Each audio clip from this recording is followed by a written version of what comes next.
Master key അക്കാദമിയുടെ പുതിയൊരു online ക്ലാസ്സിലേക്ക് സ്വാഗതം. സോ നമ്മളിവിടെ സയൻറ്റിഫിക് ഓഫീസർ ബയോളജിയുടെ 5th മൊഡ്യൂളായ സെൽ ബയോളജിയാണ് സ്റ്റാർട്ട് ചെയ്യുന്നത്. സോ ഫസ്റ്റ് നമ്മൾ നോക്കുന്നത് എന്താണ് സെൽ മെംബ്രെയിൻ, അതിൻ്റെ സ്ട്രക്ചർ, ഫങ്ഷൻ ആൻഡ് പ്രോപ്പർട്ടീസ് ആണ് നമ്മൾ ഡിസ്കസ് ചെയ്യുന്നത്. സോ സെൽ ബയോളജി അല്ലേ, എന്താണ് നമ്മുടെ മൊഡ്യൂളിൻ്റെ ടൈറ്റിൽ? സെൽ ബയോളജി, അതായത് സെൽസിനെ കുറിച്ചുള്ള സ്റ്റഡിയാണ് സെൽ ബയോളജി എന്ന് പറയുന്നത്. ദെൻ സെൽ എന്ന് പറഞ്ഞാൽ നമുക്കറിയാം 2 ടൈപ്പ് സെല്ലിനെ കുറിച്ചാണ് നമ്മൾ പഠിച്ചിരിക്കുന്നത്, eukaryotic cell and prokaryotic cell. So ഒരു സെല്ലിന് ചുറ്റും പ്രൊക്കാരിയോട്ടിക് സെല്ലാണെങ്കിലും അതുപോലെ തന്നെ യുക്കാരിയോട്ടിക് സെല്ല്. സോ അവിടെ എന്താണ് കാണുന്നത്? ഒരു സെല്ലിന് ചുറ്റും അതിനെ സറൗണ്ട് ചെയ്തിട്ട് ഒരു മെംബ്രെയിൻ കാണാം. ഇവിടെ എന്താ കാണിച്ചിരിക്കുന്നത്? ഇതൊരു യുക്കാരിയോട്ടിക് മെംബ്രെയിൻ അല്ലെങ്കിൽ യുക്കാരിയോട്ടിക് സെല്ലാണ് നമ്മൾ കാണിച്ചിരിക്കുന്നത്. സോ ഈ യുക്കാരിയോട്ടിക് സെല്ലിൽ നോക്കുകയാണെങ്കിൽ ഇതാണ് സെല്ല് അല്ലേ, ഈ സെല്ലിനെ സറൗണ്ട് ചെയ്തിട്ട് അതിന് ഔട്ടറായിട്ട് കാണുന്ന ആ മെംബ്രെയിൻ, അതാണ് cell membrane or plasma membrane എന്ന് പറയുന്നത്. അതുപോലെ പ്രൊക്കാരിയോട്ടിക് സെല്ലാണെന്നുണ്ടെങ്കിൽ ഈ പ്രൊക്കാരിയോട്ടിക് സെല്ലിലും ഈ സെല്ലിനെ അതിൻ്റെ എക്സ്റ്റേണൽ എൻവയോൺമെന്റിൽ നിന്ന് പ്രൊട്ടക്ട്, ഇതാണ് പ്രൊക്കാരിയോട്ടിക് സെൽ അല്ലേ. പ്രൊക്കാരിയോട്ടിക് സെൽ എന്ന് പറഞ്ഞാൽ എന്താണ്? അവിടെ ഒരു മെംബ്രെയിൻ ബൗണ്ട് ന്യൂക്ലിയസോ ഓർഗനൽസോ ഒന്നുമില്ല. സൈറ്റോപ്ലാസത്തിൽ ആ ന്യൂക്ലിയസ് അല്ലെന്നുണ്ടെങ്കിൽ ജനറ്റിക് മെറ്റീരിയൽ ഡിസ്പേഴ്സ്ഡ് ആയിട്ടായിരിക്കും കാണാനായിട്ട് പറ്റുക. സോ ഈ ഇന്റേണൽ കണ്ടൻസിനെ, സെല്ലിൻ്റെ ഇന്റേണൽ കണ്ടൻസിനെ അതിൻ്റെ എക്സ്റ്റേണൽ കണ്ടൻസിന് സെപ്പറേറ്റ് ചെയ്ത് നിർത്താനായിട്ട് ചെയ്യുന്ന ആ സ്ട്രക്ചറാണ് the outer membrane is called cell membrane or plasma membrane. Eukaryotic സെല്ലിൻ്റെ കേസിൽ ഔട്ടർ മെംബ്രെയിൻ ആയിട്ട് മാത്രമല്ല, സൈറ്റോപ്ലാസ്മിക് കണ്ടൻസിനെ എക്സ്റ്റേണൽ എൻവയോൺമെന്റിൽ നിന്ന് സെപ്പറേറ്റ് ചെയ്യുന്നതിനോടൊപ്പം എന്തുകൂടി ചെയ്യുന്നുണ്ട്? അവിടെയുള്ള ഓർഗനൽസ് അല്ലെ, ഡിഫറെന്റ് ഓർഗനൽസ് ഉണ്ട്. Endoplasmic reticulum, Golgi body, nucleus, mitochondria, lysosome, ഇങ്ങനെ ഡിഫറെന്റ് ഓർഗനൽസ് ഉണ്ട്.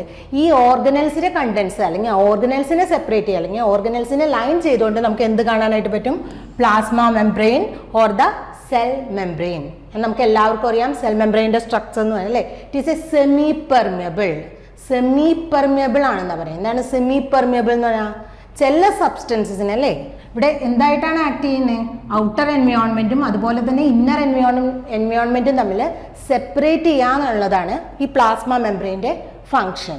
ഓക്കെ, സോ ഇവിടെ ചില സബ്സ്റ്റൻസിനെ അകത്തോട്ട് കയറ്റി വിടുകയും അതുപോലെ ചില സബ്സ്റ്റൻസിനെ മാത്രം പുറത്തോട്ട് വിടുകയും ചെയ്യും. അതാണ് സെമി പെർമിയബിലിറ്റി. എല്ലാ മോളിക്യൂൾസിനും ഒരുപോലെ സെല്ലിൻ്റെ അകത്തേക്കും പുറത്തേക്കും പോകാനായിട്ട് കഴിവില്ല. അതിനൊരു തടസ്സമായിട്ട് അല്ലെങ്കിൽ ആ പ്രോപ്പർട്ടി, ആ പെർമിയബിലിറ്റി എന്നുള്ള പ്രോപ്പർട്ടി കുറച്ചുകൊണ്ട് വരികയാണ് നമ്മുടെ plasma membrane, which is semi permeable. Then different membrane functions ആണ് നമ്മൾ നോക്കുന്നത്. മെംബ്രെയിൻ ഒരു ഫംഗ്ഷൻ നമ്മൾ പറഞ്ഞത് സെമി പെർമിയബിൾ ആണ്. ഔട്ടർ എൻവയോൺമെന്റിനെയും അതുപോലെ തന്നെ ഇന്നർ എൻവയോൺമെന്റിനെയും, ഇന്നർ സൈറ്റോപ്ലാസ്റ്റിനെയും ഔട്ടർ സെല്ലിനെയും തമ്മിൽ സെപ്പറേറ്റ് ചെയ്യാനായിട്ടുള്ള ഒരു ബാരിയർ ആയിട്ടും ആക്ട് ചെയ്യുന്നുണ്ട്. ദെൻ അതുകൂടാതെ ഡിഫറെൻറ്റ് ഫങ്ഷൻസ് വരുന്നുണ്ട്. First one is compartmentalisation. For example ഇവിടെ കാണിച്ചിരിക്കുന്നത് ലൈസോസോം ആണ്. ലൈസോസോമിൽ നമുക്കറിയാം ഹൈഡ്രോലൈസസ് ഉണ്ട്. സോ ആ ഹൈഡ്രോലൈസസിനെ അതിൻ്റെ അകത്ത് മാത്രമായിട്ട് നിർത്താൻ ഒരു കമ്പാർട്ട്മെന്റ് ക്രിയേറ്റ് ചെയ്യാനായിട്ട്, അതായത് ഓരോ ഓർഗനൽസിനെയും സറൗണ്ട് ചെയ്തിട്ട് നമുക്ക് മെംബ്രെയിൻ കാണാനായിട്ട് പറ്റും. The second property is scaffold for biochemical activities.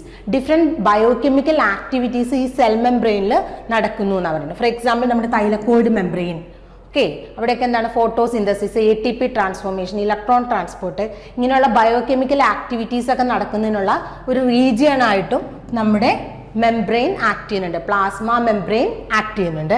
The third one is providing a selective permeable barrier. നമ്മൾ ഓൾറെഡി ഡിസ്കസ് ചെയ്ത് എന്താണ്? സെമി പെർമിയബിൾ ബാരിയർ ആയിട്ട് ആക്ട് ചെയ്യും. And the fourth one is transporting solute. എന്താണ്? Transporting solute. Hydrogen, അതുപോലെ തന്നെ sodium, potassium, ഇങ്ങനെ different calcium, ഇങ്ങനെ ഡിഫറെൻറ്റ് അയോൺസ് ഉണ്ട് നമ്മുടെ ബോഡിയിൽ ആവശ്യമുള്ളത് അല്ലേ, നമ്മുടെ സെല്ലിന് അതിൻ്റെ ഓരോന്നിന് ഓരോ സെൽ ആക്ടിവിറ്റീസിന് ആവശ്യമായിട്ടുള്ളത്. സോ ഈ അയോൺസ് മോളിക്യൂൾസ് ഇതിൻ്റെ സൊല്യൂട്ട്സിൻ്റെ ട്രാൻസ്പോർട്ടേഷനും മെംബ്രെയിൻ തന്നെയാണ് ഹെൽപ്പ് ചെയ്യുന്നത്. And fifth one is responding to external stimuli. ഒരു സ്റ്റിമുലസ് ഉണ്ടായി, അതിന് നമ്മുടെ ബോഡി റെസ്പോണ്ട് ചെയ്യണം അല്ലേ. അതെങ്ങനെയാണ്? സെൽ കമ്മ്യൂണിക്കേഷൻ വഴിയാണ്. അതിന് ഡിഫറെൻറ്റ് സിഗ്നൽ കണ്ടക്ഷൻ പാത്വേസ് ഒക്കെ ഉണ്ട്, സെൽ സിഗ്നലിംഗ് എന്ന് പറഞ്ഞിട്ട്. So responding to external സ്റ്റിമുലായി. ഇവിടെ ഒരു എക്സ്റ്റേണൽ റെസ്പോൺസ് അല്ലെന്നുണ്ടെങ്കിൽ ഒരു സ്റ്റിമുലസ് വന്നു, അതെവിടെയാണ്? മെംബ്രെയിനിലുള്ള റിസപ്റ്റേഴ്സിലോട്ടായിരിക്കും ചെല്ലുന്നത്. അവിടെ നിന്ന് ഒരു കാസ്കേഡ് ഓഫ് പാത്വേ ഇനിഷ്യേറ്റഡ് ആവും, which is called signal cascade or cell signaling. So ഇതൊക്കെ എവിടെയാണ് നടക്കുന്നത്? Plasma membrane. And Seventh function is the energy transduction. Energy transduction, ATP hydrolysis, അതുപോലെ ഇലക്ട്രോൺ ട്രാൻസ്പോർട്ടിനൊക്കെ ഹെൽപ്പ് ചെയ്യുന്നുണ്ട്. സോ ജനറൽ ആയിട്ട് പ്ലാസ്മ മെംബ്രെയിൻ എന്താണെന്നും അതിന്റെ ഫങ്ഷൻസും ആണ് നമ്മൾ പറഞ്ഞത്.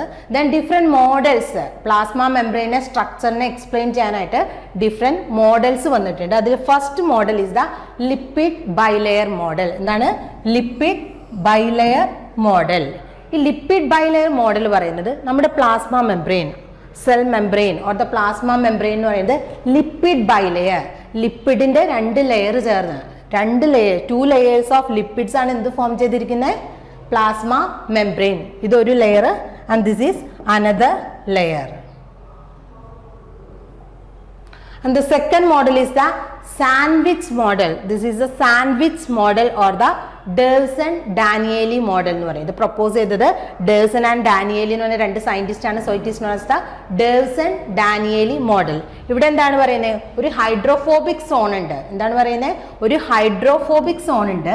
ആ സോൺ എന്ന് പറയുന്നത് രണ്ട് ഹൈഡ്രോഫിലിക് സോണിന്റെ ഇൻ ബിറ്റ്വീൻ ആയിട്ടായിരിക്കും കാണാനായിട്ട് വന്നത്. Here plasma membrane consist of A hydrophobic zone which is sandwiched between. So idana hydrophobic zone. Okay, this hydrophobic zone is sandwiched between two hydrophilic zone, and the hydrophilic zone are made up of proteins എന്നാണ് ഏത് model പറയുന്നത്? Sandwich model പറയുന്നത്. And the third is the unit membrane model. Unit membrane model. Unit membrane model propose ചെയ്തത് JD Robertson ആണ്. ആരാണ്? JD Robertson ആണ് unit membrane model or the trilaminar membrane or the trilaminar model എന്ന് പറയും. Unit membrane മോഡലിനെ ട്രൈലാമിനാർ, 3 layers ആയിട്ടാണ് കാണുന്നതെന്നാണ് ഈ unit membrane model by Robertson പറയുന്നത്. അത് ആദ്യമായിട്ട് ഇലക്ട്രോൺ മൈക്രോസ്കോപ്പിക്കോടെ പ്ലാസ്മ മെംബ്രെയിൻ ഒബ്സർവ് ചെയ്തത് റോബർട്ട്സൺ ആണ്. അദ്ദേഹം പറയുന്നത് it has an outer layer of about 2 nanometer. എന്താണ് പറയുന്നത്? ഒരു ഔട്ടർ ലെയർ ഉണ്ട്. പ്ലാസ്മ മെംബ്രെയിൻ ഒരു ഔട്ടർ ലെയർ ഉണ്ട് which is about 2 nanometer, outer thick layer. And an inner, ഒരു ഇന്നർ തിക് ലെയർ ഉണ്ട് which is also 2 nanometer, which is also 2 nanometer, and a middle layer, and there is a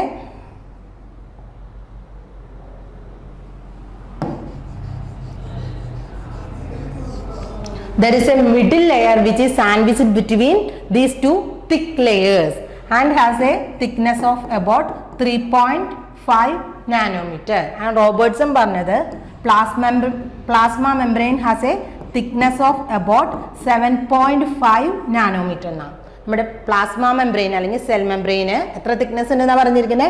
7.5 nanometre thickness ഉണ്ടെന്നാണ് Robertson propose ചെയ്ത unit membrane model പറയുന്നത്. So ഇവിടെ എന്താണ് പറയുന്നത്? ഒരു outer thick layer ഉണ്ട്, അതിന് 2 നാനോമീറ്റർ തിക്നെസ് ഉണ്ട്. അതുപോലെ ഇന്നർ എന്ന് പറഞ്ഞാൽ എന്താ? സൈറ്റോപ്ലാസ്റ്റിനോട് അടുത്തിരിക്കുന്ന റീജിയൻ. സോ ഇന്നർ സൈഡിലും 2 നാനോമീറ്റർ തിക്നെസ്സിൽ ഒരു ലെയർ കാണാം. ഈ രണ്ട് തിക് ലെയറിന്റെ ഇൻ ബിറ്റ്വീൻ ആയിട്ടായിരിക്കും വേറൊരു ലെയർ കാണാനായിട്ട് പറ്റുക. The middle layer is about 3.5 nanometre. So total എന്ന് പറയുന്നത് 7.5 നാനോമീറ്റർ ആണ് പ്ലാസ്മ മെംബ്രെയിന്റെ തിക്നെസ് എന്നാണ് റോബർട്ട്സൺ ട്രൈലാമിനാർ മോഡലിൽ എക്സ്പ്ലെയിൻ ചെയ്തിരിക്കുന്നത്. So this is the unit membrane model or the trilaminar model. Next is a fluid mosaic model, അത് important model. ഇപ്പം നമ്മൾ വൈഡ്ലി ആക്സെപ്റ്റ് ചെയ്തിരിക്കുന്ന മോഡൽ എന്ന് പറയുന്നത് സിംഗർ ആൻഡ് നിക്കോൾസൺ ആരാണ് പ്രപ്പോസ് ചെയ്തിരിക്കുന്നത്? സിംഗർ ആൻഡ് നിക്കോൾസൺ പ്രപ്പോസ് ചെയ്തിരിക്കുന്ന fluid mosaic model is the widely accepted model of the plasma membrane.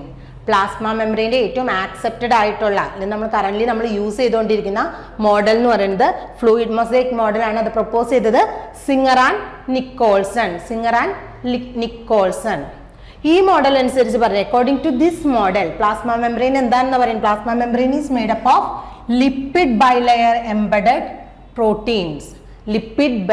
It has lipid bilayer embedded with proteins എന്നാണ് പറയുന്നത്. So this is the fluid mosaic model. ഇതാണ് ഫോസ്ഫോലിപ്പിഡ്സിന് അല്ലെങ്കിൽ lipid bilayer ആണ് ഈ കാണിച്ചിരിക്കുന്നത്. ഇതിന്റെ സ്ട്രക്ചർ ഒക്കെ നമുക്ക് നോക്കാം. ഇതാണ് ഒരു ഫോസ്ഫോലിപ്പിഡിന്റെ റെപ്രസെന്റേഷൻ എന്ന് പറയുന്നത്. അതിനൊരു ഹെഡ് റീജിയൻ ഉണ്ടാവും, ഒരു ടെയിൽ റീജിയൻ ഉണ്ടാവും. And the head region is polar, which means it is hydrophilic. And the tail region is non polar.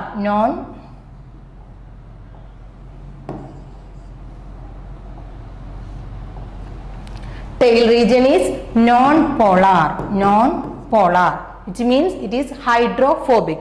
So fluid mosaic model അനുസരിച്ച് ലിപ്പിഡ് ബൈലെയർ ഉണ്ട്. ലിപ്പിഡ് ഇതുപോലത്തെ ഫോസ്ഫോലിപ്പിഡ്സ് ചേർന്നിട്ട് 2 ലെയർ, അതാണ് bilayer എന്ന് പറയുന്നത്. ഇങ്ങനെ 2 ലെയർ ഉണ്ട്. ദെൻ ഈ ബൈലെയേഴ്സ്, ഈ ലിപ്പിഡ് ബൈലെയറിലാണ് എന്ത് ഇന്റഗ്രേറ്റ് ചെയ്തിരിക്കുന്നത്? പ്രോട്ടീൻസ് എംബഡഡ് ചെയ്തിരിക്കുന്നത്. ഇതിന്റെ ഇതുകൊണ്ട് ഇതിനെ മൊസൈക്ക്, ഈ മൊസൈക്ക് നേച്ചർ നമ്മൾ നോക്കി കഴിയുമ്പോൾ മൊസൈക്ക് പോലെ തോന്നും. അതുകൊണ്ടാണ് ഫ്ലൂയിഡ് മൊസൈക്ക് മോഡൽ എന്ന് പറയുന്നത്. ദെൻ ഇതിന്റെ ഫ്ലൂയിഡിറ്റിന് ഒരു നേച്ചർ ഉണ്ട്, അതായത് മൂവ്മെന്റിനുള്ള ഒരു എബിലിറ്റി ഉണ്ട്. അതുകൊണ്ടാണ് ഫ്ലൂയിഡ് മെംബ്രെയിൻ എന്ന് പറയുന്നത്. So it is a fluid mosaic model of the plasma membrane. So ഇനിയാണ് നമ്മൾ സ്ട്രക്ചർ ഓഫ് പ്ലാസ്മ മെംബ്രെയിൻ. ഇത്രയും നേരം നമുക്ക് അറിയാവുന്ന കാര്യങ്ങളാണ്, ഡിഫറെന്റ് മോഡൽസ്. അതിൽ നിന്ന് നമ്മളിപ്പോൾ യൂസ് ചെയ്തിരിക്കുന്നത് ഫ്ലൂയിഡ് മൊസൈക്ക് മോഡലാണ്. അത് പ്രൊപ്പോസ് ചെയ്തത് സിംഗർ ആൻഡ് നിക്കോൾസൺ ആണെന്ന് പറഞ്ഞു. ഇതിന് എന്താണ് ഇതിന്റെ detailed structure of plasma membrane ആണ് നമ്മൾ ഇനി നോക്കാനായിട്ട് പറയുന്നത്. So fundamental structure of the plasma membrane എന്ന് പറയുന്നത് എന്താണ്? ഇറ്റ് ഈസ് ഫോസ്ഫോലിപ്പിഡ് ബൈലെയർ, അതെന്തായിട്ടാണ് ആക്ട് ചെയ്യുന്നത്? Act as a barrier between 2 aqueous compartments. 2 aqueous കമ്പാർട്ട്മെന്റിന്റെ ഇടയ്ക്കുള്ള ഒരു ബാരിയർ ആയിട്ട് ആക്ട് ചെയ്യും. ഫോർ എക്സാമ്പിൾ ഇതേതാണ്? എക്സ്ട്രാ സെല്ലുലാർ ഫ്ലൂയിഡ് ആയിരിക്കും, ഇത് ഇന്റർ സെല്ലുലാർ ഫ്ലൂയിഡ്. ഇവിടെ രണ്ടിടത്തും അക്വസ് മീഡിയം ആണ്. സോ ഈ അക്വസ് എൻവയോൺമെന്റിനെ, ഇന്റേണൽ എൻവയോൺമെന്റിനെ ഔട്ടർ എൻവയോൺമെന്റിനെ സെപ്പറേറ്റ് ചെയ്യുന്ന ഒരു ബാരിയർ ആയിട്ട് ഇവിടെ ആക്ട് ചെയ്യുന്നത് ഈ ഫോസ്ഫോലിപ്പിഡ് ബൈലെയർ ആണ്. ഇതിലെ മേജർ കമ്പോണൻസ് എന്തൊക്കെയാണ്? They are lipids and proteins. ഈ കാണിച്ചിരിക്കുന്നതൊക്കെ പ്രോട്ടീൻസ് ആണ്. സോ എന്താണ് അവിടെ ഉള്ളത്? Lipids and proteins. ഇത് കൂടാതെ കുറച്ച് എമൗണ്ട് അല്ലെങ്കിൽ ചെറിയൊരു പെർസെൻറ്റേജ് കാർബോഹൈഡ്രേറ്റ്സും നമുക്ക് കാണാനായിട്ട് പറ്റും. And the carbohydrates R present only in the outer leaflet. ഈ ഗ്രീൻ കളറിൽ കാണിച്ചിരിക്കുന്നത് കാർബോഹൈഡ്രേറ്റ് ആണ്. സോ അത് എവിടെ മാത്രമേ കാണുന്നുള്ളൂ? Which is present only in the outer leaflet. അതായത് സൈറ്റോസോളിക് ഫേസ് 2 ലെയർ ആയിട്ടാണ് കാണാം. ബൈ ലെയർ എന്നാണ് പറയുന്നത്. ഈ ലെയർ എന്ന് പറയുന്നത് സൈറ്റോസോളിക് സൈഡില്, നമ്മുടെ സെല്ലിന്റെ സൈറ്റോപ്ലാസിന്റെ അടുത്തുള്ള സൈഡാണ് ഇത്. And this is the outer layer. So ഈ കാർബോഹൈഡ്രേറ്റ്സ് എവിടെ മാത്രം നമുക്ക് കാണാനായിട്ട് പറ്റുള്ളൂ? ഔട്ടർ ലെയറിൽ മാത്രമാണ് കാർബോഹൈഡ്രേറ്റ്സ് കാണാനായിട്ട് പറ്റുള്ളൂ. And they are in the form of glyco proteins and glyco lipids. അതായത് പ്രോട്ടീൻസിനോട് കമ്പൈൻ ചെയ്ത്, അതല്ല എന്നുണ്ടെങ്കിൽ ലിപ്പിഡ്സിനോട് കമ്പൈൻ ചെയ്ത്. ഇവിടെ നോക്കുക, ഈ കാണിച്ചിരിക്കുന്നത് കാർബോഹൈഡ്രേറ്റ് ചെയിൻ ആണ്, which is bind with or which is linked with a phospholipid. So that it is called glycolipid. എന്താണ്? Carbohydrate plus lipid. Carbohydrate plus lipid ആണ് ഗ്ലൈക്കോലിപ്പിഡ് എന്ന് പറയുന്നത്. അതുപോലെ ഗ്ലൈക്കോപ്രോട്ടീൻ എന്ന് പറഞ്ഞാൽ ഈ ബ്ലൂ കളറിൽ കാണിച്ചിരിക്കുന്നത് പ്രോട്ടീൻസ് ആണ്.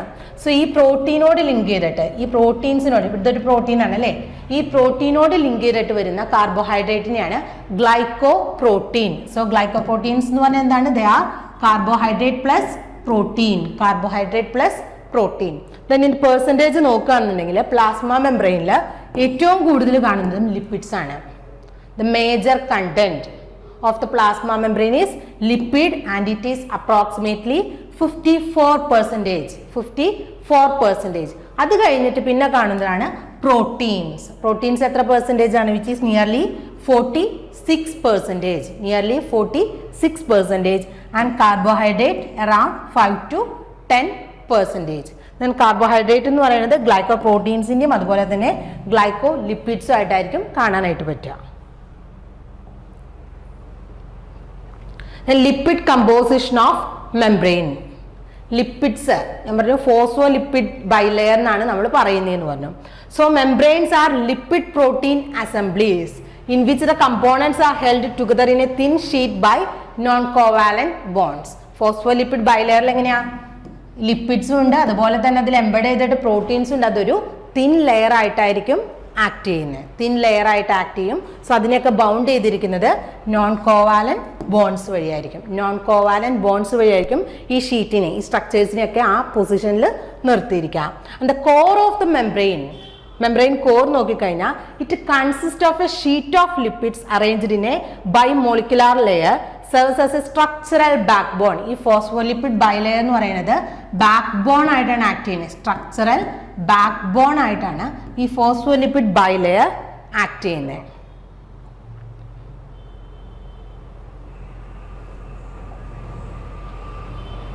Next lipid composition. ഈ ലിപ്പിഡ് കമ്പോസിഷൻ എന്ന് പറയുന്നത് എല്ലാ cell membrane, for example human cell membrane ഉണ്ടാകും, അതുപോലെ തന്നെ ബാക്ടീരിയയുടെ കേസിൽ, പ്ലാന്റിന്റെ കേസിൽ, then within the human cell different components ഉണ്ട് അല്ലേ. മൈറ്റോകോൺട്രിയ ഉണ്ട്, റൈബോസോം ഉണ്ട്, അതുപോലെ ലൈസോസോം ഉണ്ട്, എൻഡോപ്ലാസ്മിക് റെറ്റിക്കുലം ഉണ്ട്. ഇങ്ങനെ ഡിഫറെന്റ് സെൽ മെംബ്രെയിൻസ് നമുക്ക് കാണാനായിട്ട് പറ്റും. സോ ഇതിലെല്ലാത്തിലും ലിപ്പിഡ് കോമ്പോസിഷൻ ഒരുപോലെ ആയിരിക്കും?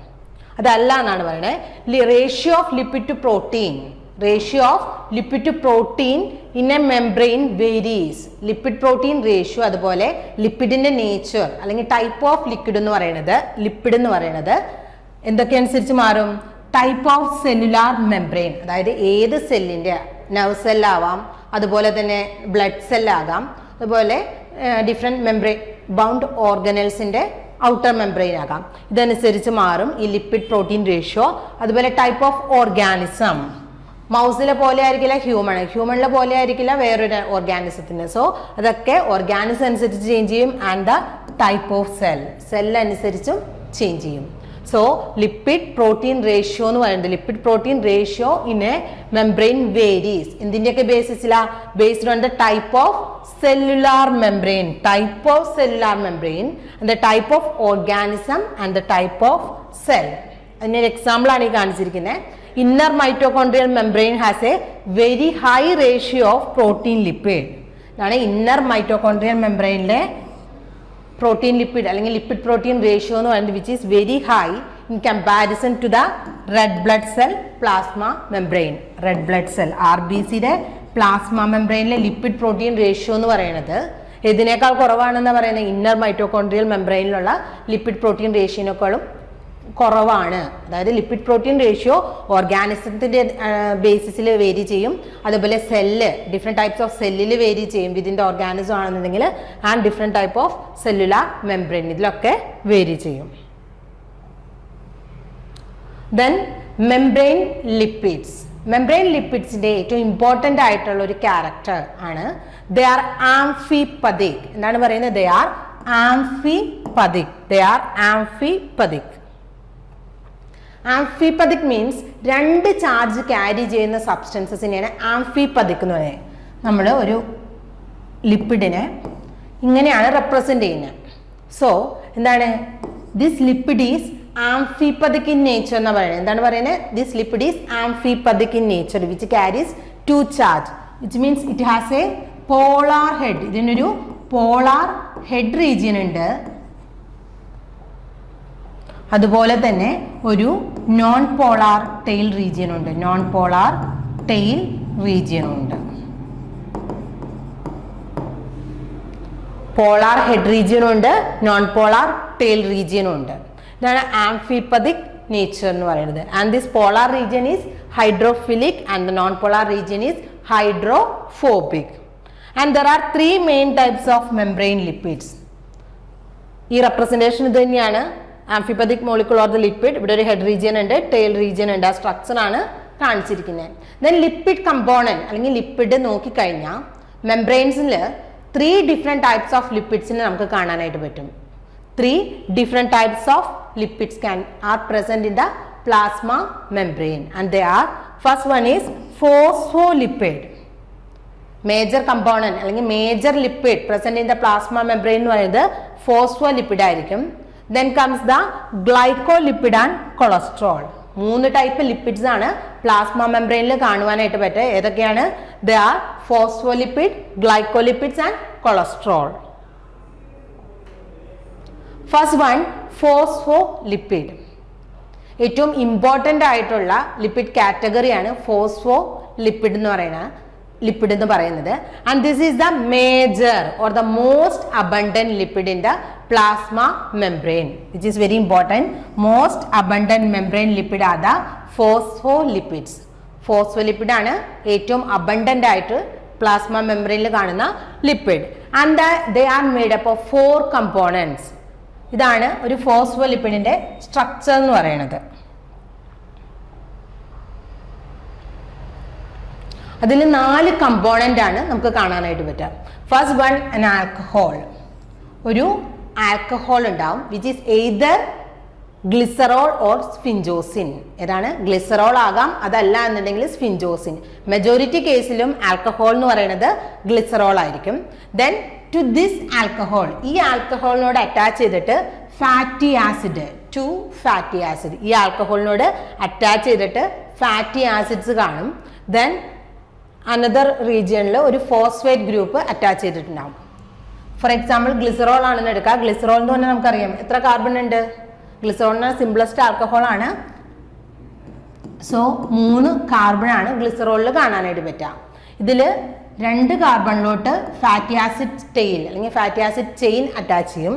ദെൻ ഒരു കാർബണിലോട്ട് ഫോസ്ഫേറ്റ് ഗ്രൂപ്പ്, ഏത് ഗ്രൂപ്പാണ് അറ്റാച്ച് ചെയ്യുന്നത്? Phosphate group. ദെൻ ഈ ഫോസ്ഫേറ്റ് ഗ്രൂപ്പിലോട്ടായിരിക്കും വേറൊരു അമിനോ ആൽക്കഹോൾ അറ്റാച്ച് ചെയ്യാം.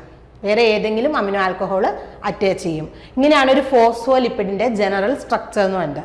സോ ഫോസ്ഫോലിപ്പിഡ് എന്ന് പറഞ്ഞാൽ അതിൽ 4 കമ്പോണൻസ് ആണ് നമുക്ക് കാണാനായിട്ട് പറ്റുക. First one is alcohol. Alcohol ഏതൊക്കെ ആയിരിക്കും? ഇതാണ് ആൽക്കഹോൾ. This one.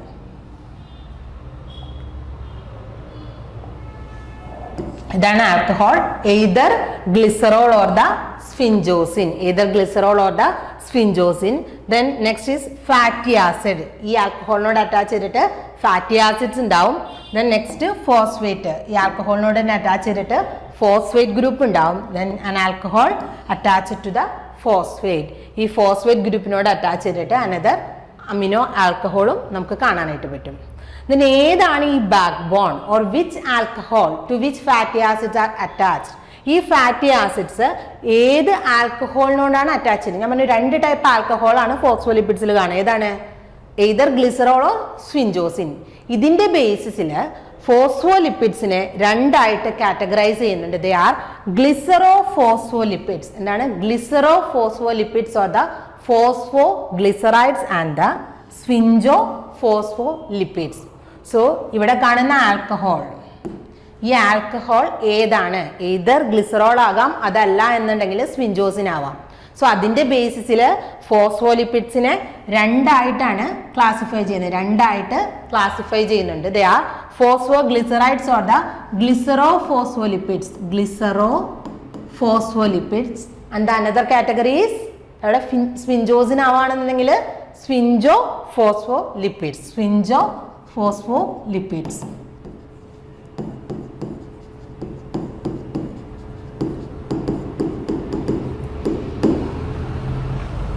ഇനി ഓരോന്ന് എന്താന്ന് നോക്കാം. First one is glycero phospholipids or the phosphoglycerides. എന്താണ്? Glycero phospholipids or the phosphoglycerides. ഇവിടെ ആൽക്കഹോൾ ഏതാണ്? പേരിൽ തന്നെ ഉണ്ടല്ലേ. ഏതാണ് ഇവിടെ ആൽക്കഹോൾ ആയിട്ട് വരിക? Glycerol. Here glycerol is the alcohol. ഇവിടെ കാണുന്ന ആൽക്കഹോൾ എന്ന് പറയുന്നത് ഗ്ലിസറോൾ. ഇതൊരു ബേസിക് സ്ട്രക്ചർ ആണ് ഈ കാണിച്ചിരിക്കുന്നത്. ഓക്കെ, ഇവിടെ ഇതാണ് ഗ്ലിസറോൾ. ആ ആൽക്കഹോൾ ആണ് ആ യെല്ലോ അല്ലെങ്കിൽ ഓറഞ്ച് കളറിൽ കാണിച്ചിരിക്കുന്നത്. ഇതിന് ഈ ഗ്രീൻ കളറിൽ കാണിച്ചിരിക്കുന്നത് എന്താണ്? Fatty acid chain. And this violet, ആ പർപ്പിൾ കളറിൽ കാണിച്ചിരിക്കുന്നത് ആ phosphate group. And this blue കളറിൽ കാണിച്ചിരിക്കുന്നത് the amino alcohol which is attached to the phosphate. ആ ഫോസ്ഫേറ്റ് ഗ്രൂപ്പിനോട് അറ്റാച്ച് ചെയ്തിരിക്കുന്ന അമിനോ ആൽക്കഹോൾ ആണ് ആ ബ്ലൂ കളറിൽ കാണിച്ചിരിക്കുന്നത്. സോ നമുക്ക് നോക്കാം. ഗ്ലിസറോ ഫോസ്ഫോലിപ്പിഡ്സ് എന്ന് പറഞ്ഞാൽ they are composed of glycerol. എന്തുണ്ട്? They are composed of glycerol and 2 fatty acids. Glycerol എന്ന് പറഞ്ഞാൽ 3 കാർബൺ ആണ്. സോ ഈ ഇവിടെ നോക്കിക്കഴിഞ്ഞാൽ ഗ്ലിസറോ ഫോസ്ഫോലിപ്പിഡ്സിൽ ഗ്ലിസറോൾ ഉണ്ട്. ഗ്ലിസറോളിനോട് അറ്റാച്ച് ചെയ്തിട്ട് അതിന്റെ ഓരോ കാർബണിലും C1 പൊസിഷനിലും C2 പൊസിഷനിലും അറ്റാച്ച് ചെയ്തിട്ട് ഫാറ്റി ആസിഡ്സ് കാണാം. Then another one is phosphate. C3 പൊസിഷനിലോട്ട് അറ്റാച്ച് ചെയ്യുന്നത് ആരാണ്? ഫോസ്ഫേറ്റ് ഗ്രൂപ്പ് അറ്റാച്ച് ചെയ്യും. And an alcohol amine. ഈ കാണിച്ചിരിക്കുന്നത് alcohol amine which is attached to the phosphate group. ഒരു എക്സാമ്പിൾ ആണ് ഫോസ്ഫാറ്റിഡിക് ആസിഡ് എന്ന് പറയുന്നത്. ഫോസ്ഫാറ്റിഡിക് ആസിഡ് ഇവിടെ നോക്കാം. ഇവിടെ ഈ കാണിച്ചിരിക്കുന്നത് ഇതാണ് ഗ്ലിസറോൾ. ഗ്ലിസറോൾ 1 2 3 കാർബൺ അല്ലേ. ഇതിന്റെ ഫസ്റ്റ് 2 പൊസിഷനിൽ 2 ഫാറ്റി ആസിഡ് ടെയിൽ അറ്റാച്ച് ചെയ്തിട്ടുണ്ട്. 2 ഫാറ്റി ആസിഡ് ടെയിൽ അറ്റാച്ച് ചെയ്തിട്ടുണ്ട്. ദെൻ ഈ ഫസ്റ്റ് പൊസിഷനിലോട്ട് ഫോസ്ഫേറ്റ് അറ്റാച്ച് ചെയ്തിട്ടുണ്ട്. ദെൻ ഈ ഫോസ്ഫേറ്റിലോട്ട് എച്ച് മാത്രം അറ്റാച്ച് ചെയ്യാന്നുണ്ടെങ്കിൽ അതിനെയാണ് ഫോസ്ഫാറ്റിഡിക് ആസിഡ് എന്ന് വിളിക്കുന്നത്. Phosphatidic acid without an additional substitution. Additional substitutions ഒന്നും നമുക്ക് ഫോസ്ഫാറ്റിഡിക് ആസിഡിൽ കാണാനായിട്ട് പറ്റില്ല. ആൻഡ് ദിസ് ഫോസ്ഫാറ്റിഡിക് ആസിഡ് എന്ന് പറയുന്നത് which is mostly absent in almost all membrane. Almost all മെംബ്രെയിൻസിലും നമുക്ക് എന്ത് കാണാനായിട്ട് പറ്റില്ല? ഫോസ്ഫാറ്റിഡിക് ആസിഡ് എന്ന് പറയുന്ന സ്ട്രക്ചർ കാണാൻ, അല്ലെങ്കിൽ അങ്ങനെയുള്ള ഒരു ലിപ്പിഡ് ഗ്ലിസറോ ഫോസ്ഫോലിപ്പിഡ് കാണാനായിട്ട് പറ്റില്ല. സോ ബാക്കിയുള്ളത് നോക്കാം നമുക്ക്. Phosphatidyl choline, phosphatidyl serine, phosphatidyl ethanol amine, phosphatidyl inositol, diphosphatidyl glycerol. ഇതെല്ലാം ഗ്ലിസറോ ഫോസ്ഫോലിപ്പിഡ്സിന് എക്സാമ്പിൾ ആണ്. ഫോസ്ഫാറ്റിഡിക് ആസിഡ് എക്സാമ്പിൾ ആണ്, പക്ഷേ phosphatidic acid is virtually absent in almost all membrane. ഇതിന്റെ പേര് എന്ന് പറയുന്നത് ഏത് ഗ്രൂപ്പാണ് അറ്റാച്ച് ചെയ്യുന്നത്, name of the glycero phospholipid എന്ന് പറയുന്നത് ഏത് ആൽക്കഹോൾ, അമിനോ ആൽക്കഹോൾ ആണ് ഫോസ്ഫേറ്റിലോട്ട് അറ്റാച്ച് ചെയ്യുന്നതിനെ ബേസ് ചെയ്താണ് നെയിമും കൊടുക്കുന്നത്.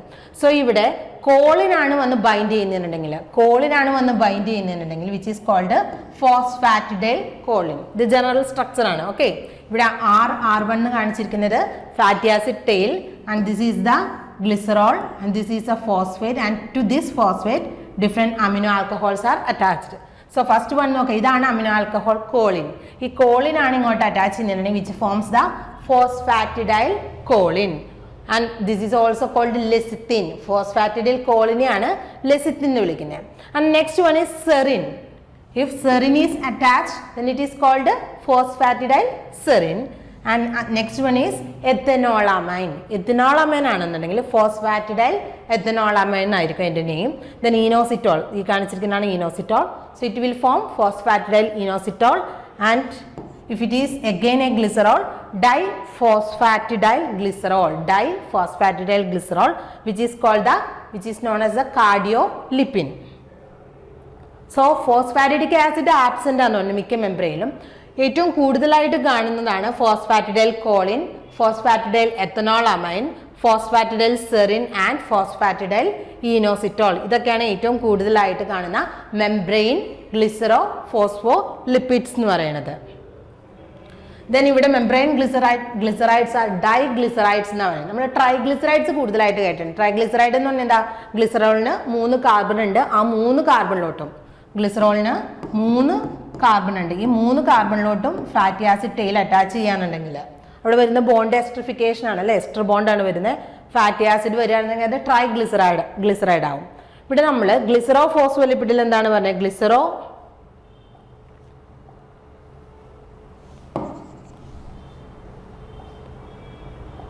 ഗ്ലിസറോ ഫോസ്ഫോലിപ്പിഡിന്റെ കേസിൽ 2 കാർബണിലോട്ട് ഫാറ്റി ആസിഡ് ടെയിൽ അറ്റാച്ച് ചെയ്യുന്നുള്ളൂ. That is why it will forms the diglyceride. They are diglyceride. Only 2 of the hydroxyl group of the glycerol are esterified to fatty acid. And the third one എന്താ ചെയ്യുന്നത്? Which is esterified to a phosphate group. Third carbon ഒരു phosphate group ആയിട്ടാണ് attach ചെയ്യുന്നത്. Then ഈ ഫോസ്ഫോഗ്ലിസറൈഡ്സിനെ നമ്മൾ unsaturated and saturated എന്ന് classify ചെയ്യാറുണ്ട്. Unsaturated and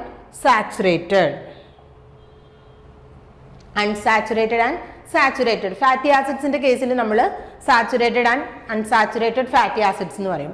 ഇവിടെ ക്ലാസിഫിക്കേഷൻ ഫോസ്ഫോഗ്ലിസറൈഡ്സിനെ അൺസാച്ചുറേറ്റഡ് എന്നും സാച്ചുറേറ്റഡ് എന്നും ക്ലാസിഫൈ ചെയ്യുന്നത് ആ ഫാറ്റി അസൈൽ ചെയിനെ നോക്കിക്കഴിഞ്ഞിട്ടാണ്. ഇപ്പോൾ അതിലോട്ട് അറ്റാച്ച് ചെയ്യുന്ന ഗ്ലിസറോളിലോട്ട് അറ്റാച്ച് ചെയ്തിരിക്കുന്ന ഫാറ്റി ആസിഡിൽ ഡബിൾ ബോൺസ് ഒന്നും പ്രസന്റ് അല്ല എന്നുണ്ടെങ്കിൽ, they are without any double bonds or triple bonds ആണ് എന്നുണ്ടെങ്കിൽ അതിന് നമ്മൾ എന്ത് വിളിക്കും?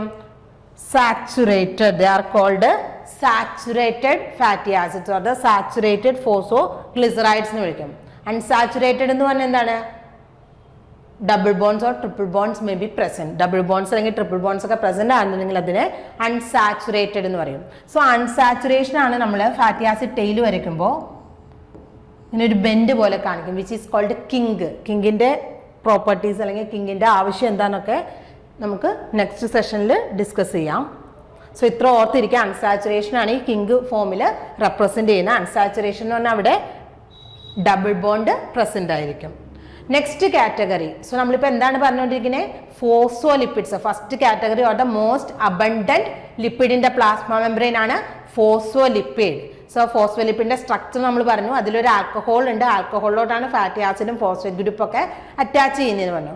ആ ആൽക്കഹോളിനെ ബേസ് ചെയ്തിട്ടാണ് ഫോസ്ഫോലിപ്പിഡ്സിനെ രണ്ടായിട്ട് ക്ലാസിഫൈ ചെയ്യുന്നത്. First one is the glycero phospholipid and the second one is the sphingo phospholipids. എന്നാണ് സ്വിംഗോ ഫോസ്ഫോലിപ്പിഡ്സ്. ഇവിടെ ആൽക്കഹോൾ എന്ന് പറയുന്നത് ഏതായിരിക്കും? Which is sphingosine. ഈ കാണിച്ചിരിക്കുന്നതാണ് സ്വിംഗോസിൻ. ഇവിടെയുള്ള ആൽക്കഹോൾ എന്താണ്? സ്വിംഗോസിൻ. ഈ സ്വിംഗോസിന്റെ പ്രത്യേകത, ഇതിനൊരു ലോങ് ഹൈഡ്രോ കാർബൺ ചെയിൻ കാണാനായിട്ട് പറ്റും. സ്വിംഗോസിന്റെ എന്താണ് speciality? It has A long hydro carbon chain. ഈ സ്വിംഗോസിൻ അല്ലെങ്കിൽ സ്വിംഗോ ലിപ്പിഡ് എന്ന് പറയുന്നത് A less abundant class of the membrane lipids. A less abundant class of membrane lipids and they are derivatives of endinte derivatives are they are derivatives of sphingosine. They are derivatives of sphingosine. Sphingosine എന്ന് പറയുന്നത് amino alcohol ആണ് പറഞ്ഞ് which has a long hydrocarbon chain. then ഇവിടെ നോക്കാം, ഇതാണ് സ്വിംഗോസിൻ എന്ന് പറഞ്ഞു. then ഈ സ്വിംഗോസിനിലോട്ട് ഏത് അറ്റാച്ച് ചെയ്യണം? ഫാറ്റി ആസിഡ്സ് അറ്റാച്ച് ചെയ്യണം. സ്വിംഗോസിന് ഇവിടെ ഒരു അമിനോ ഗ്രൂപ്പ് ഉണ്ട്. ഈ അമിനോ ഗ്രൂപ്പിലോട്ടാണ് ആര് അറ്റാച്ച് ചെയ്യുന്നത്? ടു ദിസ് അമിനോ ഗ്രൂപ്പ് ആര് അറ്റാച്ച് ചെയ്യുന്നത്? ഫോസ്ഫേറ്റ് ഗ്രൂപ്പ് അറ്റാച്ച് ചെയ്യാം. ഈ അമിനോ ഗ്രൂപ്പിലോട്ടായിരിക്കും ഫോസ്ഫേറ്റ് ഗ്രൂപ്പ് അറ്റാച്ച് ചെയ്യാം. ഓക്കെ, ദെൻ ആ ഫോസ്ഫേറ്റ് ഗ്രൂപ്പിന്റെ OH പൊസിഷനിലോട്ട്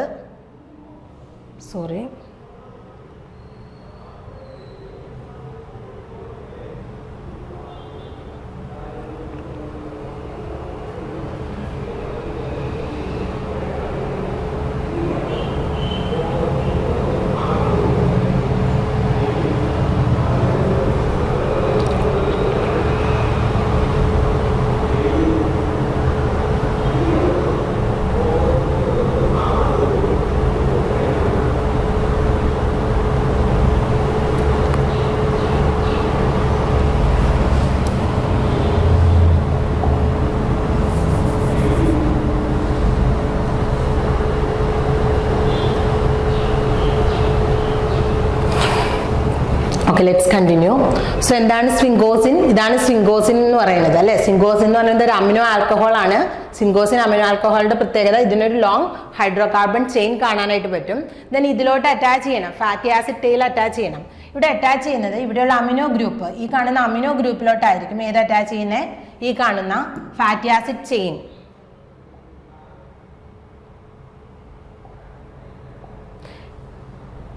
ഇവിടെ ഫാറ്റി ആസിഡ് ചെയിൻ R എന്നാണ് റെപ്രസെന്റ് ചെയ്യുന്നത്. സോ ഈ ഫാറ്റി ആസിഡ് ചെയിൻ എങ്ങോട്ടാണ് അറ്റാച്ച് ചെയ്യുന്നത്? ഈ സ്വിംഗോസിന്റെ അമിനോ ഗ്രൂപ്പിലോട്ട് അല്ലെങ്കിൽ അമിനോ ടെർമിനൽ അമിനോ പൊസിഷനിലോട്ടായിരിക്കും ഈ ഫാറ്റി ആസിഡ് ടെയിൽ അറ്റാച്ച് ചെയ്യുന്നത്. ഒരൊറ്റ ഫാറ്റി ആസിഡ് ആണ് സ്വിംഗോസിനിൽ അറ്റാച്ച് ചെയ്യുന്നുള്ളൂ. ദെൻ ഇവിടെ ഈ പൊസിഷനിലായിരിക്കും ഫോസ്ഫേറ്റ് ഗ്രൂപ്പ് അറ്റാച്ച് ചെയ്യുക OHലോട്ട്. സ്വിംഗോസിന്റെ ഈ OH പൊസിഷനിലോട്ട് ഫോസ്ഫേറ്റ് ഗ്രൂപ്പ് അറ്റാച്ച് ചെയ്യും. ദെൻ ഈ ഫോസ്ഫേറ്റ് ഗ്രൂപ്പിലോട്ടായിരിക്കും നെക്സ്റ്റ് വരുന്ന അല്ലെങ്കിൽ നെക്സ്റ്റ് മോളിക്യൂൾസ് ഏതെങ്കിലും അഡീഷണൽ ഗ്രൂപ്പ്സ് ഒക്കെ ഉണ്ടെന്നുണ്ടെങ്കിൽ വന്ന് അറ്റാച്ച് ചെയ്യുള്ളൂ. സോ ഇവിടെ സെറാമൈഡിന്റെ സ്ട്രക്ചറാണ് കാണിച്ചിരിക്കുന്നത്. സെറാമൈഡ് എന്ന് പറഞ്ഞാൽ എന്താണ്? ഇവിടെ സ്വിംഗോസിൻ ഉണ്ട്, ഒരു ആൽക്കഹോൾ ഉണ്ട്, ദെൻ ഇവിടെ ഒരു ഫാറ്റി ആസിഡ് ഉണ്ട്. ഇതിന് ഏറ്റവും ഇമ്പോർട്ടൻ്റ് ആയിട്ട് അല്ലെന്നുണ്ടെങ്കിൽ പ്ലാസ്മ മെംബ്രെയിനിൽ കാണുന്ന ഒരേ ഒരു സ്വിംഗോ ലിപ്പിഡ് എന്ന് പറയുന്നത് വിച്ച് ഈസ് സ്വിംഗോമൈലിൻ. സ്വിംഗോമൈലിൻ ഇമ്പോർട്ടൻ്റ് ആണ്. എന്താണ്? പ്ലാസ്മ മെംബ്രെയിനിൽ കാണുന്ന ഒരേ ഒരു സ്വിംഗോ ലിപ്പിഡ് എന്ന് പറയുന്നത് സ്വിംഗോമൈലിൻ ആണ്. അതിന്റെ സ്ട്രക്ചറാണ് ഈ കാണിച്ചിരിക്കുന്നത്. So 4 major phospholipid which is predominate in the plasma membrane. Phospholipid രണ്ട് category, they are glycerophospholipids and sphingophospholipid. ഇവിടെ നോക്കാം, ഇവിടെ ഏറ്റവും കൂടുതൽ പ്ലാസ്മ മെംബ്രെയിനിൽ ഏറ്റവും കൂടുതലായിട്ട് കാണുന്ന ഫോസ്ഫോലിപ്പിഡ്സ് ഏതൊക്കെയാണെന്നാണ് പറയുന്നത്. Which include phosphatidyl ethanolamine. ഇതാണ് phosphatidyl എത്തനോളാമൈൻ. Then phosphatidyl serine, phosphatidylcholine and sphingomyelin. ഇത് മൂന്നും എന്താണ്? These three belongs to the group glycerophospholipids and sphingomyelin belongs to sphingolipids, and this is the only sphingolipid present in the plasma membrane of mammals. Next category, രണ്ടാമത്തെ ഒരു lipid category ആണ് ഗ്ലൈക്കോലിപ്പിഡ്സ്. ആ പേരിൽ തന്നെ ഉണ്ട് അല്ലേ? എന്താണ്? They are carbohydrate plus lipid. അതാണ് പറയുന്നത് they are sugar derivatives of sphingolipids. എന്ന് പറയുന്നത് സ്ഫിംഗോലിപ്പിഡ്സിന്റെ ഷുഗർ ഡെറിവേറ്റീവ്സ് ആണ്. സ്ഫിംഗോലിപ്പിഡ്സിന്റെ ഷുഗർ ഡെറിവേറ്റീവ്സ് ആണ് എന്തെന്ന് പറയുന്നത്? ദീസ് ഗ്ലൈക്കോലിപ്പിഡ്സ്. ആൻഡ് എവിടെയാണ് കാണുന്ന? ഔട്ടർ മെംബ്രെയിൻ, പ്ലാസ്മ മെംബ്രെയിൻ്റെ found exclusively in the non cytosolic monolayer of the lipid membrane. Non cytosolic എന്ന് പറഞ്ഞാൽ നമുക്കറിയാം ഒരു സെല്ലിന് രണ്ട് സർഫസ് ആണുള്ളത്. ഈ സൈറ്റോപ്ലാസ്മിക് സൈഡിന് സിസ്റ്റോളിക് സൈഡിനും ഓപ്പോസിറ്റ് അല്ലെങ്കിൽ അതിൻ്റെ പുറത്തുള്ള സൈഡിന് നമ്മൾ നോൺ സിസ്റ്റോളിക് സൈഡ് എന്നും പറയും. സോ ഗ്ലൈക്കോലിപ്പിഡ്സ് എവിടെയാണ് കാണാം? ഈ നോൺ സിസ്റ്റോളിക് സൈഡിലാണ് നമുക്ക് ഗ്ലൈക്കോലിപ്പിഡ്സിനെ കാണാനായിട്ട് പറ്റുക. ആൻഡ് ഇതിൻ്റെ ഇമ്പോർട്ടൻസ് എന്ന് പറയുന്നത് സ്റ്റെബിലിറ്റി പ്രൊവൈഡ് ചെയ്യാനുള്ളത്. മെംബ്രെയിന് stability. The important function is the maintaining the stability of the cell membrane in യൂക്കാരിയോട്സിൽ മെംബ്രെയിൻ സ്റ്റെബിലിറ്റി കൊടുക്കാനുള്ളത് ആരുടെ ഫങ്ഷനാണ്? ഈ ഗ്ലൈക്കോലിപ്പിഡിൻ്റെ ഫങ്ഷനാണ്. And it strengthen the overall integrity of the cell. അങ്ങനെ ഒരു സ്റ്റെബിലിറ്റി കൊടുത്ത് ആ സെല്ലിൻ്റെ ഓവറോൾ ഇൻറ്റഗ്രിറ്റി മെയിൻറ്റെയിൻ ചെയ്യുക എന്നുള്ളതാണ് ഗ്ലൈക്കോലിപ്പിഡിൻ്റെ ഫങ്ഷൻ. ദെൻ ഗ്ലൈക്കോലിപ്പിഡിൻ്റെ രണ്ട് കാറ്റഗറിയാണ്. They are cerebrosides and gangliosides. Cerebroside is the simplest glycolipid എന്നാണ് പറഞ്ഞത്. എന്താണ്? Cerebrosides are the simplest glycolipid. കാരണം എന്താണ്? They are sugar derivatives of sphingolipids എന്നാണ് പറയുന്നത്. സോ സ്ഫിംഗോലിപ്പിഡ്സ് എന്ന് പറഞ്ഞാൽ അവിടെ സിംഗോസിൻ ആണെന്ന് പറഞ്ഞു. സോ അതിലോട്ട് എന്ത് അറ്റാച്ച് ചെയ്യും? നമ്മളൊരു സെറാമൈഡിന്റെ സ്ട്രക്ചർ കാണിച്ചിരുന്നു അല്ലേ? സെറാമൈഡ് അല്ലേ? സ്വിംഗോസിൻ. ദെൻ ഈ സ്വിംഗോസിനിലോട്ട് ആര് അറ്റാച്ച് ചെയ്തിരിക്കുന്നു? ഒരു ഫാറ്റി ആസിഡ് അറ്റാച്ച് ചെയ്തിരിക്കുന്നു. അങ്ങനെയാണ് ഒരു സെറാമൈഡ് ഫോം ചെയ്യുന്നത്. ഈ സെറാമൈഡിലോട്ട് അറ്റാച്ച് ചെയ്യുന്നത് ഒരു മോണോസാക്രൈഡ് ആണെന്നുണ്ടെങ്കിൽ അല്ലേ? ഷുഗേഴ്സിനെ അല്ലെങ്കിൽ കാർബോഹൈഡ്രേറ്റിനെ മോണോസാക്രൈഡ്, ഒളിഗോസാക്രൈഡ്, പോളിസാക്രൈഡ്സ് എന്നൊക്കെ ക്ലാസിഫൈ ചെയ്യുന്നുണ്ട്. സോ ഈ സെറാമൈഡിലോട്ട് അറ്റാച്ച് ചെയ്യുന്നത് ഒരു മോണോസാക്രൈഡ്, ഗ്ലൂക്കോസ്, ഗാലക്ടോസ് ഒക്കെ അല്ലേ? ഇങ്ങനെ ഒരു മോണോസാക്രൈഡ് ആണെന്നുണ്ടെങ്കിൽ വിച്ച് ഫോംസ് ദ സെറിബ്രോസൈഡ്. ഈ കാണിച്ചിരിക്കുന്നത് ഒരു സെറിബ്രോസൈഡിന്റെ സ്ട്രക്ചറാണ്. ഇതെന്താണ്? ഒരു ceramide with A monosaccharide. Here it is galactose എന്ന് പറയുന്നത്. അങ്ങനെ എന്താണ് ഫോം ചെയ്യുന്നത്? സെറിബ്രോസൈഡ്. സോ സെറിബ്രോസൈഡ് എന്ന് പറയുന്നത് സെറാമൈഡിൻ്റെ ഒപ്പം ഒരൊറ്റ മോണോസാക്രൈഡ് യൂണിറ്റ് ആണ് ജോയിൻ ചെയ്യുന്നതെന്നുണ്ടെങ്കിൽ it will form the cerebroside. And next is ganglioside. Ganglioside എന്ന് പറഞ്ഞാൽ ഒരു ഗ്രൂപ്പ് ഓഫ് അല്ലെങ്കിൽ ചെയിൻ ഓഫ് എന്ത് ഫോം ചെയ്യും? എ ചെയിൻ ഓഫ് ഒളിഗോസാക്രൈഡ് അല്ലെങ്കിൽ ചെയിൻ ഓഫ് മോണോസാക്രൈഡ്സ് ചേർന്നിട്ടാണ് ഒരു ഗാംഗ്ലിയോസൈഡ് ഫോം ചെയ്യുന്നത്. ഇവിടെ നമുക്ക് നോക്കാം. സോ സെറാമൈഡ് എന്ന് പറഞ്ഞാൽ എന്താ? സെറാമൈഡ് വിത്ത് സെറിബ്രോസൈഡ് എന്ന് പറഞ്ഞാൽ എന്താണ്? It is a ceramide with monosaccharide. ഒരു സെറാമൈഡും ഒരു മോണോസാക്രൈഡും ചേർന്നാലാണ് ഒരു സെറിബ്രോസൈഡ് ഫോം ചെയ്യുന്നത്, which is a simplest glycolipid. ഇവിടെ വരുന്ന മോണോസാക്രൈഡ് ഗ്ലൂക്കോസ്, ഗാലക്ടോസ് ഒക്കെ ആയിരിക്കും. Next category is the ganglioside. Ganglioside എന്ന് പറഞ്ഞാൽ ഇവിടെയും സെറാമൈഡ് ഉണ്ട്. Ceramide with a complex of oligosaccharide. എന്താണ്? Ceramide with a complex of oligosaccharide. ഇത് കൂടാതെ ഇവിടെ ഒരു അഡീഷണൽ ഗ്രൂപ്പ് ഉണ്ട് which is called sialic acid residues. അതിന് നെഗറ്റീവ് ചാർജ് കൊടുക്കും. Sialic acid residues which has a negative charge. And this is the most complex of the glycolipid. ഗ്ലൈക്കോലിപ്പിഡിലെ ഏറ്റവും complex ആയിട്ടുള്ള ഫോമാണ് ഈ വരുന്ന ഗാംഗ്ലിയോസൈഡ് എന്ന് പറയുന്നത്. And they are the most abundant in the plasma membrane of nerve cells. Ganglion എന്നൊക്കെ പറയും അല്ലേ? ഗാംഗ്ലിയോണിക് സെൽസ് ഒക്കെ നമ്മൾ എവിടെ ന്യൂറോണിന്റെ സ്ട്രക്ചറിലാണ് പറയുന്നത്. സോ ഇവിടെ they are present. These gangliosides are mainly present or mostly abundant in the nerve cells എന്നാണ് പറയുന്നത്. സോ ഇതൊരു സെറിബ്രോസൈഡിൻ്റെയും അതുപോലെ തന്നെ ഗാംഗ്ലിയോസൈഡിൻ്റെയും സ്ട്രക്ചറാണ്. This is the galactocerebroside. Galactocerebroside ഇവിടെ എന്താണ് കാണിച്ചിരിക്കുന്നത്? ഈ കാണിച്ചിരിക്കുന്നത് സിങ്കോസിനാണ്. then ഈ സിങ്കോസിന്റെ അമിനോ ഗ്രൂപ്പിലോട്ട് ആര് അറ്റാച്ച് ചെയ്യുന്നുണ്ട്? ഒരു ഫാറ്റി ആസിഡ് ടെയിൽ അറ്റാച്ച് ചെയ്യുന്നുണ്ട്. ദെൻ ഇവിടെ വരുന്ന ആൽക്കഹോൾ ഗ്രൂപ്പ്, ഒരു ആൽക്കഹോൾ എൻഡ് ഉണ്ട്.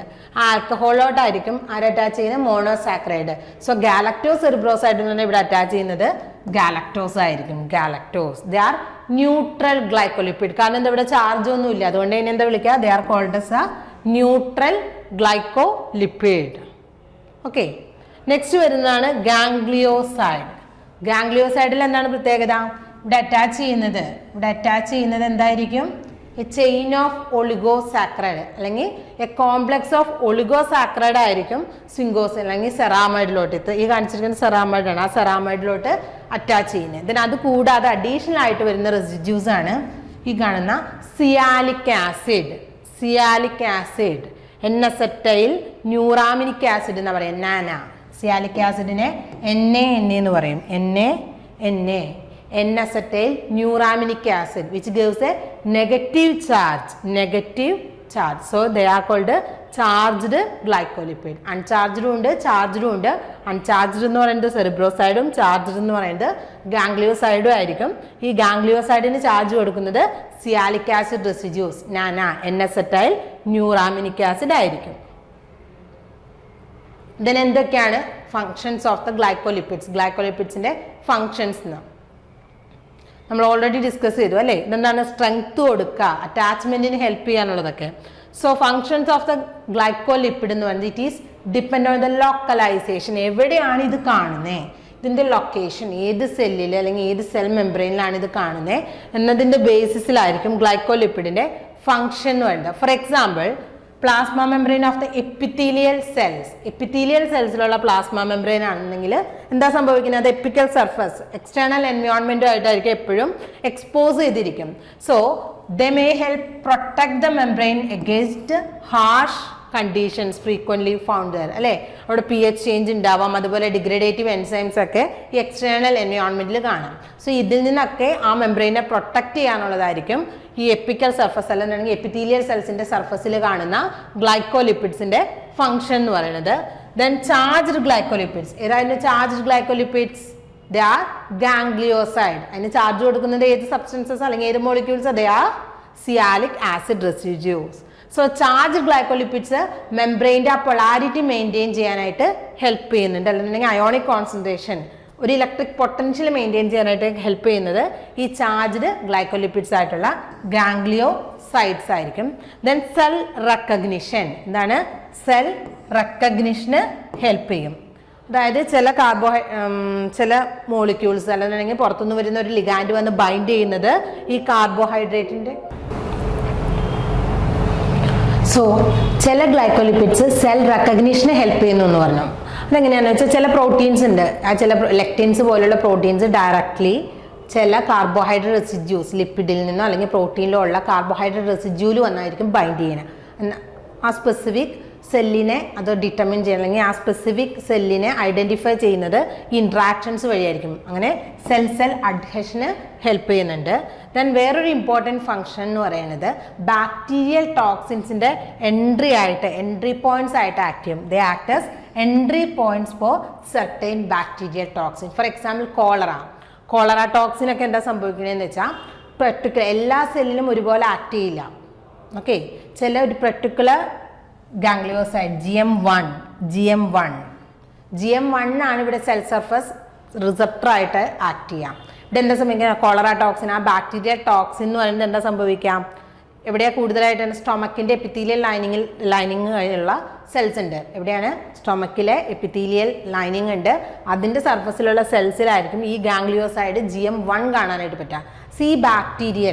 ഈ ബാക്ടീരിയൽ ടോക്സിൻ എവിടെയാണോ ഈ ഗാംഗ്ലിയോസൈഡ് GM1 എന്നുള്ള ആ ഗ്ലൈക്കോലിപ്പിഡിനെ കാണുന്നത് അതിലോട്ട് ചെന്ന് എന്ത് ചെയ്യും? ബൈൻഡ് ചെയ്യും. അങ്ങനെയായിരിക്കും അത് എന്ത് ചെയ്യാം? സെല്ലിനകത്തോട്ട് സെൽ മെംബ്രെയിനിൽ കൂടെ അത് പെനിട്രേറ്റ് ചെയ്ത് സൈറ്റോപ്ലാസത്തിലോട്ട് എൻട്രി ചെയ്യുന്നത്, എന്നിട്ട് അതിൻ്റെ എഫക്റ്റ് കാണിക്കും.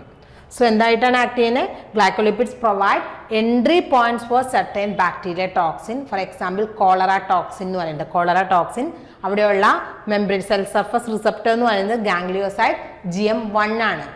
അതുകൊണ്ടാണ് കോളറ ടോക്സിൻ വേറെ പോയിട്ട് നമ്മുടെ എപ്പിത്തീലിയൽ സെൽസിലോ, അതായത് സ്കിന്നിൻ്റെ എപ്പിത്തീലിയൽ സെൽസിലോ അതുപോലെ ന്യൂറൽ സെൽസിലൊന്നും ആക്ട് ചെയ്യാത്ത. കാരണം എന്താ, ഈ GM1 എന്ന് പറയുന്ന ഗാംഗ്ലിയോസൈഡിന്റെ ലൊക്കേഷൻ എവിടെ മാത്രമായിരിക്കും? സ്റ്റൊമക്കിനെ ലൈൻ ചെയ്ത് കാണുന്ന അല്ലെങ്കിൽ ഇൻറ്റസ്റ്റൈനെ ലൈൻ ചെയ്ത് കാണുന്ന എപ്പിത്തീലിയൽ സെൽസിൽ മാത്രമാണ് ഈ GM1 കാണാനായിട്ട് പറ്റുള്ളൂ. സോ ആ ടോക്സിൻ അവിടെ പോയി ബൈൻഡ് ചെയ്തെങ്കിൽ മാത്രമാണ് എന്ത് ചെയ്യും, ഇതുപോലൊരു സെല്ലുണ്ടാവും. ആ സെല്ലിൻ്റെ സർഫസ് നോക്കിക്കഴിഞ്ഞാൽ ഇതുപോലെ GM1 കാണാനായിട്ട് പറ്റും, വിച്ച് ഈസ് എ ഗ്ലൈക്കോലിപ്പിഡ്. സോ ഒരു ബാക്ടീരിയൽ ടോക്സിൻ കൊളറ ടോക്സിൻ വന്നു കഴിഞ്ഞാൽ ഇവിടെ വന്ന് ബൈൻഡ് ചെയ്യും, അങ്ങനെ സൈറ്റോപ്ലാസ്റ്റിലോട്ട് ചെല്ലും, ദെൻ അതിൻ്റെ എഫക്റ്റ് കാണിക്കും. സോ നമ്മൾ 2 ലിപ്പിഡ്സ് പറഞ്ഞു, they are phospholipids and glycolipids. The third and the most important one is cholesterol. ഇതാണ് ഫോസ്ഫോലിപ്പിഡ് കഴിഞ്ഞാൽ സെല്ലിന് ഏറ്റവും ഇമ്പോർട്ടൻ്റ് ആയിട്ടുള്ള ഒരു മോളിക്യൂൾ അല്ലെങ്കിൽ ഒരു ലിപ്പിഡാണ് കൊളസ്ട്രോൾ എന്ന് പറയുന്നത്. കൊളസ്ട്രോൾ. സോ ഈ കൊളസ്ട്രോൾ എന്ന് പറയുന്നത് ഒരു സ്റ്റിറോൾ ആണല്ലേ, which is a steroid substance and it is present in almost all animal cells. Animal സെല്ലിൽ ഇത് കാണുന്നുണ്ട്. And it constitute up to 50% of the lipid molecule. Phospholipid കഴിഞ്ഞ് പിന്നെ ഏറ്റവും കൂടുതൽ കാണുന്നത് എന്നുണ്ടെങ്കിൽ ഫോസ്ഫോലിപ്പിഡും കൊളസ്ട്രോളും ഓൾമോസ്റ്റ് ഈക്വൽ ആയിട്ടായിരിക്കും അതിൻ്റെ ഡിസ്ട്രിബ്യൂഷൻ എന്ന് പറയുന്നത്. So 50% of the lipid molecules in the plasma membrane എന്ന് പറയുന്നത് കൊളസ്ട്രോൾ ആയിരിക്കും. ദെൻ പ്ലാന്റ് സെല്ല് നോക്കിക്കഴിഞ്ഞാൽ കൊളസ്ട്രോൾ ലൈക്ക് സ്റ്റിറോൾസ് ആണ് നമുക്ക് കാണാനായിട്ട് പറ്റുക. എർഗോസ്റ്റിറോൾ, സ്റ്റിഗ്മാസ്റ്റിറോൾ എന്നൊക്കെ പറഞ്ഞിട്ട് കൊളസ്ട്രോൾ ലൈക്ക് സബ്സ്റ്റൻസസ് പ്ലാന്റ് സെല്ലിലുണ്ട്. പക്ഷെ കൊളസ്ട്രോൾ ഉണ്ടോ ഇല്ല എന്നുള്ളത് ഇതുവരെ കൺഫേം ചെയ്തിട്ടില്ല, ഇല്ലാന്ന് ഒറ്റ സയൻറ്റിസ്റ്റും പറഞ്ഞിട്ടുമില്ല. സോ ഇതാണ് കൊളസ്ട്രോളിൻ്റെ സ്ട്രക്ചർ എന്ന് പറയുന്നത്. കൊളസ്ട്രോളിന് 4 വലിയ റിങ് ഉണ്ട്. ദെൻ അതിൽ നിന്ന് ഹൈഡ്രോഫോബിക് ആയിട്ടുള്ള ചെയിനും കാണാനായിട്ട് പറ്റും. ഒരു ലോങ് ഹൈഡ്രോഫോബിക് ചെയിൻ ഉണ്ട്. അതുകൂടാതെ 4 റിങ്ങും കാണാനായിട്ട് പറ്റും. ആ റിങ്ങിനോട് അറ്റാച്ച് ചെയ്തിട്ട് ഒരു OH ഗ്രൂപ്പ് ഉണ്ട്. സോ നമ്മളൊരു ഫോസ്ഫോലിപ്പിഡ് വരയ്ക്കുമ്പോൾ ഇതുപോലെയാണ് അല്ലേ, ഒരു പോളാർ റീജിയനും ഒരു നോൺ പോളാർ റീജിയനും. സോ ഇവിടെ അതുപോലെ തന്നെയാണ്. ഈ OH ഗ്രൂപ്പ്, ഇവിടെ കാണുന്ന OH group polar head group ആയിട്ട് ആക്ട് ചെയ്യും. എന്താണ്, which act as a polar head group. And remaining portion എന്ന് പറയുന്നത് റിജിഡ് ആയിട്ടുള്ള ഹൈഡ്രോഫോബിക് ചെയിൻ. എന്നുണ്ടെങ്കിൽ ഇവിടെ non polar hydrophobic tail and this is the rigid steroid ring like structure. ഇതെങ്ങനെയാണ് കാണാനായിട്ട് പറ്റുക? ഇങ്ങനൊരു ലെയർ ആണെന്ന് വിചാരിക്കാം. സോ ഇതിൻ്റെ ഇൻ ബിറ്റ്വീൻ ആയിട്ടായിരിക്കും നമുക്ക് കൊളസ്ട്രോളിനെ ഇങ്ങനെ കാണാനായിട്ട് പറ്റാം. സോ ഈ പോളാർ റീജിയനിൽ വരുന്നത് ഇതായിരിക്കും കൊളസ്ട്രോളിൻ്റെ പോളാർ ഹെഡും. റിമൈനിങ് റീജിയൻ, ഈ റീജിയനിൽ ഏതാ വരിക? സ്റ്റിറോയിഡ് റിങ് വരും. Then the hydrocarbon tail which is non polar in nature എന്ന് പറയാം. സോ ഇതെന്ന് പറയുന്നത് ശരിക്കും ഈ ഫോസ്ഫോലിപ്പിഡ്സ് തമ്മിലുള്ള ഇൻറ്റഗ്രിറ്റി കുറയ്ക്കുക അല്ലെങ്കിൽ അതിൽ തമ്മിലുള്ള സ്പേസ് കൂട്ടുക എന്നുള്ളതാണ് കൊളസ്ട്രോളിൻ്റെ function, which is rigid structure. നമ്മുടെ ഫോസ്ഫോലിപ്പിഡിൻ്റെ പ്രത്യേകത എന്താ? Which is fluid in nature എന്ന് പറയും. ആ ഫ്ലൂയിഡിറ്റിനെ ഇൻഫ്ലുവൻസ് ചെയ്യാനായിട്ട് കൊളസ്ട്രോളിന് പറ്റും. അതെങ്ങനെയാണെന്ന് നമുക്ക് നെക്സ്റ്റ് സെഷനിൽ ഡിസ്കസ് ചെയ്യാം. സോ ദിസ് ഈസ് ദ കൊളസ്ട്രോളിൻ്റെ ലിപ്പിഡ് ബൈലെയർ. ഒരു ലിപ്പിഡ് ബൈലെയറിൽ എങ്ങനെയാണ് കൊളസ്ട്രോൾ കാണുന്നതെന്നാണ് ഈ കാണിച്ചിരിക്കുന്നത്. Membrane fluidity, to maintain the membrane fluidity എന്ന് പറയുന്നത് അതെങ്ങനെയാണെന്ന് നമുക്ക് നോക്കാം. സോ മെംബ്രെയിൻ കാർബോഹൈഡ്രേറ്റ്, നമ്മൾ എന്തൊക്കെയാണ് പറഞ്ഞത്? ലിപ്പിഡ്സിനെ കുറിച്ചാണ് പറഞ്ഞത്. മെംബ്രെയിനിൽ കാണുന്ന ലിപ്പിഡ്സ് ആണ്. ഏതൊക്കെയായിരുന്നു മെംബ്രെയിൻ ലിപ്പിഡ്സ് എന്ന് പറയുന്നത്? They are phospholipids, glycolipids and cholesterol. Next is membrane carbohydrate. ഒരു ചെറിയൊരു പെർസെൻറ്റേജ് മാത്രമാണ് കാർബോഹൈഡ്രേറ്റ് കാണുന്നതെന്ന് പറഞ്ഞു, which is in the form of glycolipids and glycoproteins. Glycolipids and glycoproteins. So നമുക്ക് നോക്കാം. ഇവിടെ depending on the species and cell type, the carbohydrate content of the plasma membrane എന്ന് പറയുന്നത് which is 2 to 10%. എത്രയാണ്? 2 to 10% ആണുള്ളത്. And they are in the form of glycoproteins. Glycoproteins എന്തായിരുന്നു? Carbohydrate linked with the membrane proteins. And glycolipids നമ്മൾ already discuss ചെയ്തു അല്ലേ. എന്താണ് carbohydrate plus lipids ആണ്. Especially they are sugar derivatives of sphingosine എന്ന് പറഞ്ഞു. ദെൻ ഇതിൻ്റെ ഇമ്പോർട്ടൻസ് എന്ന് പറയുന്നത് interaction of a cell with its environment. Membrane stability കൊടുക്കാം, മെംബ്രെയിൻ ആ ഒരു ഇൻറ്റഗ്രിറ്റി പ്രൊവൈഡ് ചെയ്യാം, cell adhesion or the cell റെക്കഗ്നിഷനൊക്കെ ഹെൽപ്പ് ചെയ്യുന്നത് പ്ലാസ്മ മെംബ്രെയിനിൽ കാണുന്ന ഈ മെംബ്രെയിൻ കാർബോഹൈഡ്രേറ്റിന്. അതിലൊരു ഇമ്പോർട്ടൻറ്റ് ആസ്പെക്റ്റ് ആണ് ബ്ലഡ് ഗ്രൂപ്പ് എന്ന് പറയുന്നത്, ഹ്യൂമൻ ബ്ലഡ് ഗ്രൂപ്പിംഗ് എന്ന് പറയുന്നത്. For example the carbohydrates of the glycolipids of the red blood cell plasma membrane. ഇതാണ് RBC എന്നുണ്ടെങ്കിൽ RBCയുടെ മെംബ്രെയിനിൽ കാണുന്ന ഗ്ലൈക്കോലിപ്പിഡ്സ് ആണ് എന്ത് ചെയ്യുന്നത്? The glycolipids present in the cell membrane determine the blood group, whether it is A, B, AB and O. A ആണോ AB ആണോ B ആണോ O type blood group ആണോ എന്ന് ഡിറ്റർമിൻ ചെയ്യുന്നത് RBCയുടെ സർഫസിൽ കാണുന്ന ഏതാണ്? ഗ്ലൈക്കോലിപ്പിഡ്സ് ആയിരിക്കും. സോ നെക്സ്റ്റ് കാറ്റഗറി, ഇപ്പോൾ നമ്മൾ 2 കാറ്റഗറി പറഞ്ഞു, lipid, carbohydrate, and the third and important is membrane proteins.